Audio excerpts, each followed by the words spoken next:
Здравейте, хора! Трябваше сега да тръгнем за Бургас, но тъй като заваля, не може да си свалим веднага нещата, просто е излишно да се мокрим. И ще ви покажа какво правим преди да завалим.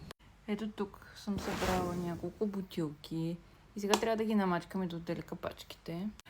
Вероятно много от вас ще се запитат защо изобщо си правя труда за 7-8 бутилки, да ги мачкам, да отделям капачките, да ги рециклирам и така нататък. Истината е, че да, понякога и на мен ми се струва твърде досадно, но смятам, че рециклирането е нещо много важно не само за нашата планета, а изобщо за нас като общество. Знаете, така хипотетично общият боклук е по-малко и хипотетично би трябвало да имаме по-ниски данъци за смет.